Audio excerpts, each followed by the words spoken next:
To truly grasp why a narcissist finds it impossible to recover after betraying a super empath, we have to start by examining what that super empath actually represented within the narcissist's private psychological economy.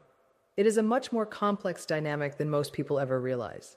As we know, the narcissist functions by relying on what we call narcissistic supply, which is essentially external validation that works to temporarily fill the massive void where a healthy sense of authentic self-worth should be. But it is vital to understand that not all supply is created equal. There is a hierarchy, a distinct spectrum of quality that the narcissist instinctively recognizes, even if they lack the ability to articulate it clearly. Most of the people the narcissist encounters in their life provide what we might classify as surface-level supply. This includes basic admiration for their physical appearance, their professional status, or their outward performance. It is a transactional, replaceable, and ultimately hollow form of attention.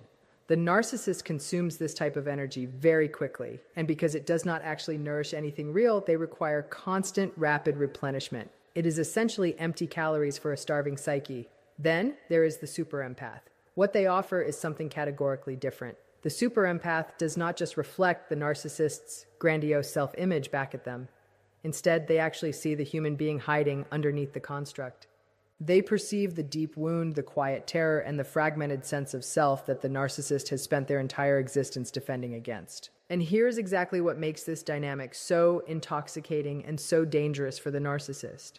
The super empath sees all of these vulnerable parts, and yet they still choose to stay. They still offer genuine compassion, and they still believe in the narcissist's capacity to become something more. This creates a unique type of supply that the narcissist has likely never experienced before. It is validation that actually feels real because it is coming from a person with genuine depth, authentic perception, and the emotional sophistication required to hold complex paradoxes. The super empath can simultaneously see the narcissist's defended false self and their hidden, fearful true self, and they respond to both with a form of radical, unconditional acceptance. For a narcissist, this is like finally discovering cool, clear water after wandering through a lifetime in the desert. It is not just that the super empath makes them feel good about themselves. It is that the super empath makes them feel real, seen, and truly known. For an individual whose entire psychological framework is built around the necessity of hiding from being truly known, this experience is simultaneously terrifying and completely irresistible. The super empath also brings something else to the table that is very significant. They possess an intellectual and emotional depth that actually challenges the narcissist in ways they are not used to. Unlike typical supply sources, who are often easier to manipulate, control, and lead, the super empath engages with the narcissist at a level that deeply stimulates them. There are real substantive conversations, moments of genuine connection, and exchanges that feel meaningful rather than just performative. The narcissist becomes addicted to this high quality of interaction in a way that is vastly different from their addiction to standard supply. It is not just about maintaining their grandiose self-image anymore. It is about experiencing something that approximates an authentic relationship, even if they remain unable to fully participate in it with true reciprocity. But here is where the trap lies. The narcissist cannot actually metabolize this kind of high-level supply in a healthy way. They are unable to integrate it, unable to build upon it, and unable to let it truly transform them. Instead, they just consume it. They take and take from the emotional depth of the super empath, using it to feel momentarily whole and stable. However, they cannot give back in kind because they lack access to their own genuine emotional depths. They are constantly drawing from a well that they are unable to replenish themselves. This is the point where betrayal becomes an inevitability. The narcissist's inherent pathology eventually compels them to devalue and ultimately destroy the very thing they are most dependent on. Perhaps the intimacy becomes too threatening, or perhaps the super empath begins to require the same level of reciprocity they have been giving. It might be because the narcissist's shame at being truly known finally becomes unbearable. Whatever the specific trigger happens to be, the narcissist sabotages the relationship in ways that are often spectacular and profoundly cruel. And then they lose it. They lose this unprecedented, high-quality source of supply. And this is what they discover in the harsh aftermath. It cannot be replaced. The narcissist might eventually find other sources of validation, other people to manipulate, or other relationships to dominate, but they will never again find someone who possesses that specific combination of depth, perception, tolerance, and genuine care.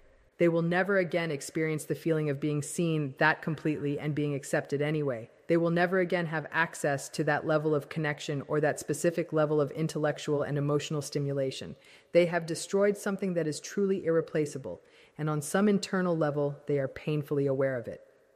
Every subsequent relationship they enter becomes nothing more than a disappointing echo of what they once had and threw away. Every new source of supply feels shallow, thin, and insufficient by comparison. They are fruitlessly trying to satisfy a hunger that only one specific type of nourishment could have addressed, and they have permanently cut themselves off from it. You simply cannot replace a person who saw you completely and loved you anyway, especially once you have proven them right to leave. But the loss of that supply, as devastating as it is, points to something even more psychologically catastrophic for the narcissist. This is because what the super empath actually represented was something the narcissist has organized their entire existence around avoiding at all costs, being truly known. Let me explain exactly what I mean by this. The narcissist's whole psychological architecture is essentially an elaborate defense system constructed to protect against a core wound, a profound and lingering sense of defectiveness, deep-seated shame, or worthlessness that likely formed early in their development. Everything about the narcissistic presentation, the grandiosity, the forced superiority, the constant need for control, and the surface-level lack of empathy, these are not just personality traits. They are armor. They are a fortress built specifically to ensure that no person ever gets close enough to see what the narcissist fears is their fundamentally unlovable true self. And this defense system works reasonably well when dealing with most people. The narcissist can maintain the facade, keeping people at the precise, safe distance where they provide validation without penetration and admiration without any actual intimacy. Most people never see past the mask because the narcissist never allows them to get close enough, or because those people simply do not have the perceptual capacity to see through the construction. But the super empath is different. The super empath possesses this almost uncanny ability to perceive what is actually happening beneath the surface. They can sense the deep, aching wound underneath the grandiosity. They can feel the waves of terror underneath the outbursts of rage. They can detect the extreme fragility underneath the facade of strength. Critically, they can hold all of this in their awareness at the same time without being manipulated by the false self or destroyed by the narcissist's defenses. This means that for perhaps the first time in the narcissist's life, they are in a relationship with someone who actually truly knows them. They are not being known for the performed self, the curated image, or the strategic presentation. They are being known for the actual fractured, terrified, shame-bound person hiding underneath. And here is the paradox that the narcissist is completely unable to resolve. A part of them desperately wants this. A part of them is starving for the experience of being truly seen and accepted anyway. This is the central fantasy that drives their original pursuit of the super empath. But another part of them, the part strictly organized around survival, finds this level of total exposure absolutely intolerable. So, throughout the entire relationship, the narcissist exists in this excruciating double bind. The super empath's clear perception of their true self is simultaneously the thing they crave the most and the thing they fear the most. It is both the most intimate connection they have ever experienced and the most threatening environment they could imagine. When the relationship ends, and when the narcissist inevitably betrays this person and drives them away, something irreversible happens to the narcissist's defensive system.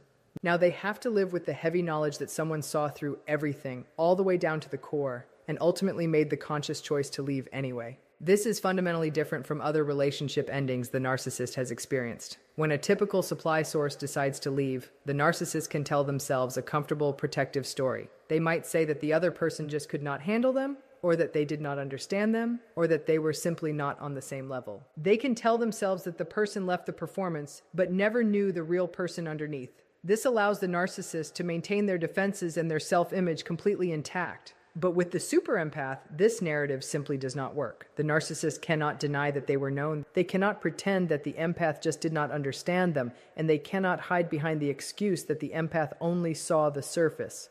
The super empath saw everything. They saw the wound, the defense, the pattern, and the pathology. And the empath still left, not out of ignorance, but out of clarity. They left not from an inability to handle complexity, but from a place of self-respect. This reality completely destabilizes the narcissist's core defensive structure. If someone can see you that completely and still choose to walk away, what does that say about what they saw?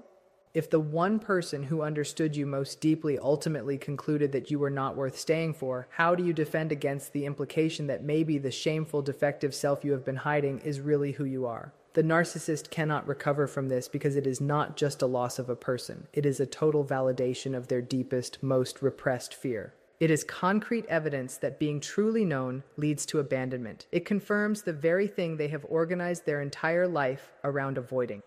And worse, they can never unknow that they have been known. They cannot rebuild the wall that has been permanently breached. Every future relationship they enter becomes haunted by this experience. The narcissist now knows exactly what it feels like to be truly seen, which means they now know exactly what they are hiding from everyone else. They know the stark difference between a person who is easily fooled by the mask and someone who can see through it. And they know that the one person who saw through it completely still chose to walk away. This creates a kind of permanent psychological scar tissue that never truly heals. The narcissist might try to find new supply, they might attempt to craft new relationships, and they might even try to convince themselves that they have moved on and are perfectly fine. But there is always this awareness, often bubbling just beneath the surface of their consciousness, that they were once fully known and fully rejected. That knowledge remains, waiting in the dark, serving as a reminder that their greatest fear has already come true. It is the realization that someone had complete access to who they actually are and decided that was not enough. Perhaps most painfully, the narcissist knows, even if they can never consciously admit it, that the departure of the super empath was neither cruel nor vindictive. It was simply the natural and unavoidable consequence of the narcissist's own actions. The empath did not leave because they misunderstood or because they could not handle the narcissist. They left because they understood the situation completely and chose to protect themselves instead. The narcissist cannot rebuild the world that the super empath's knowledge dismantled. The old illusion that remaining unknown somehow keeps them safe is gone forever. Let us talk about what happens in the practical, day-to-day reality of the narcissist's life after the super empath leaves. Because beyond the psychological devastation of being known and then abandoned, there is something more immediate and visceral to face. The narcissist must now confront the one thing they have spent their entire existence trying to avoid: themselves. You see, the super empath was not just providing validation or even a deep, meaningful connection. They were functioning as an emotional regulator for the narcissist's inner chaos. I want to be very clear about what I mean by this, because it is not the same thing as codependency or enabling, even though it can look similar on the surface. The internal world of the narcissist is fundamentally deregulated. Without a coherent sense of self, without access to genuine self-worth, and without the capacity for self-soothing or emotional integration, the narcissist exists in a state of chronic inner instability. They are constantly swinging between feelings of grandiosity and total collapse, between explosive rage and hollow emptiness, and between the terror of being nothing and the exhausting performance of being everything. Most people in the narcissist's life simply cannot handle this level of internal chaos. They are either completely fooled by the grandiose presentation, or they are quickly overwhelmed and decide to retreat. But the super empath has this extraordinary and ultimately self-destructive capacity to hold space for the narcissist's contradictions.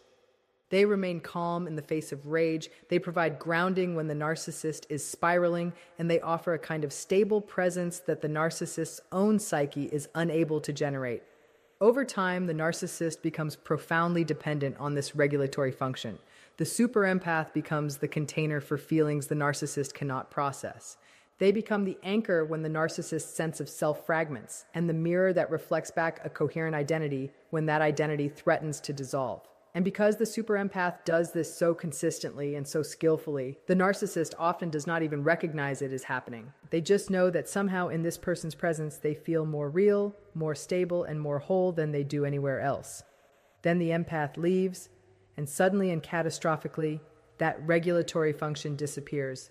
Now the narcissist is left completely alone with the full force of their internal chaos. All the feelings they never learned to process are still there. All the self-fragmentation they never learned to integrate remains. All the emptiness they never learned to fill from within is still waiting. But now, there is no one there to help them manage it. There is no one left to absorb their rage without retaliating, no one to witness their vulnerability without weaponizing it, and no one to reflect back a coherent self when they are fracturing. This is very different from just missing someone or feeling typical grief. This is the experience of losing a crucial part of your own psychological functioning.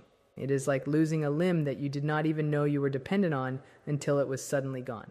Here is what makes this so devastating for the narcissist. They cannot even articulate what they have lost. They lack the emotional vocabulary or the self-awareness to say that they depended on this person to regulate their nervous system, to contain their projections, and to stabilize their sense of self. Instead, they just experience a void, an unbearable, gnawing absence that nothing seems to fill. So they try to fill it. They find new supply, start new relationships, and hunt for new sources of validation. But here's the problem. No one else has the unique combination of depth, resilience, perceptiveness, and tolerance that the super empath had. No one else can perform that regulatory function at the same high level. The new supply might be attractive, successful, or even kind, but they lack the emotional sophistication to hold the narcissist's complexity. They are either too shallow to perceive what the narcissist actually needs, or they are too healthy to provide it. They set firm boundaries where the super empath had limitless patience. They retreat where the super empath would have stayed. They demand real reciprocity where the super empath gave unconditionally. And so, the void remains. The narcissist keeps searching for what they lost, but they are searching for something that cannot be replicated. They are trying to find someone who will do the impossible work of making them feel whole the way the super empath did, but that person does not exist for them. Or if they do exist, they are likely another super empath who has already learned not to sacrifice themselves for someone who cannot reciprocate. The narcissist begins to realize on some level that they are alone with themselves in a way they have never been before. And this aloneness is unbearable because the narcissist's self is not a safe place to be. It is a place of shame, emptiness, fragmentation, and terror. It is precisely what all the grandiosity, manipulation, and control were designed to escape from in the first place. Without the super empath's regulatory presence, the narcissist faces the horrifying truth. They do not actually know how to be with themselves. They have never developed the capacity for self-soothing, self-reflection, or self-compassion. They have outsourced all of that to others, specifically to the one person who could do it at the level they required. Now that person is gone, not just physically absent, but psychologically unavailable in a permanent way. The super empath has closed the door, set the boundary, and reclaimed their energy. They are no longer willing to be the narcissist's emotional regulator, their container, or their stabilizer. The narcissist is left with the one companion they have spent a lifetime fleeing, their own unintegrated self. And unlike the super empath, that self offers no comfort, no regulation, and no relief. It offers only an echoing emptiness that no amount of new supply can fill. Because what is truly missing is not just external validation. It is the one person who could make the narcissist's internal world feel bearable. The cruelest irony is that the narcissist drove away the only person who made them feel less alone with themselves. But there is another dimension to this loss that cuts even deeper. There is something that strikes at the very heart of the narcissist's carefully constructed self-narrative, because the super empath was not just regulating the narcissist's emotions or providing superior supply, they were also serving as living proof of the narcissist's fundamental goodness. Let me explain what I mean by this. The narcissist lives in a perpetual state of what we might call ontological insecurity. It is a deep, gnawing uncertainty about their own worth, their own lovability, and their own right to exist. Everything they do, all the grandiosity and manipulation, is ultimately an attempt to answer a question they can never quite resolve. Am I fundamentally bad, or am I special? Most of the narcissist's relationships do not actually help them answer this question. Casual admirers are too easily fooled. Their validation feels hollow because the narcissist knows they are only seeing a performance. People they have manipulated or dominated cannot provide evidence of goodness because the narcissist knows they have coerced that devotion. Even family members who remain loyal often feel like obligations rather than genuine choices. But the super empath was different. This was someone of genuine depth, integrity, and emotional sophistication who chose of their own free will, with full awareness, to love the narcissist. Someone who saw past the mask and still stayed. Someone who witnessed the narcissist's worst moments and still offered compassion. Someone whose own character was so clearly good that their presence became evidence that the narcissist must be good too. The narcissist thinks to themselves that if someone this perceptive, this emotionally intelligent, and this genuinely loving chose them, then they must be worth something. They believe that someone like that would never stay with someone who was truly bad. The super empath's presence becomes the narcissist's most convincing argument against their own deep-seated belief in their fundamental defectiveness. This is why narcissists often display their empathic partners like trophies. but with an emotional investment that goes far beyond typical narcissistic showing off. They are not just saying that their partner is attractive or accomplished. They are silently saying that this proves they are worthy of real love and that they are not the monster they secretly fear they are. The super empath becomes the narcissist's redemption narrative made flesh. As long as this person stays, and as long as they continue to love and believe in the narcissist despite everything, the narcissist can maintain the fragile hope that they are capable of genuine connection, that they are worthy of authentic love, and that beneath all the pathology, there is something redeemable. Then comes the betrayal. The narcissist, driven by their pathology, does exactly what their disorder compels them to do. They devalue, they manipulate, and they betray. Perhaps it is infidelity, perhaps it is cruelty, or perhaps it is a pattern of disrespect that finally becomes too much to bear. The specific betrayal almost does not matter. What matters is that it is bad enough and destructive enough to finally break the super empath's seemingly infinite capacity for understanding. When the super empath leaves, not in anger or hysteria, but with a clarity and self-respect that comes from genuine healing, the narcissist's entire redemption narrative collapses. This departure carries a message that the narcissist cannot escape. It says that the empath saw all of them, understood the wound beneath the behavior, had compassion for the suffering, and believed in the potential.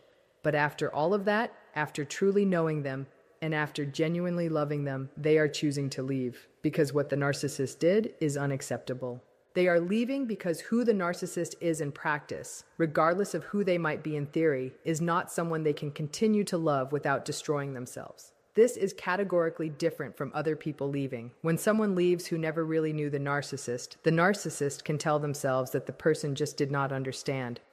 But the super empath understood completely. Their departure is not a misunderstanding. It is a final verdict. The one person whose love could have served as evidence of the narcissist's fundamental goodness has withdrawn that love based on full, complete information. The one person whose judgment the narcissist actually trusted because of their perceptiveness and integrity has rendered judgment, and it is damning. The narcissist can no longer tell themselves that if people really knew them, they would love them. They now have to face the terrifying reality that someone really did know them, and even then, they could not stay.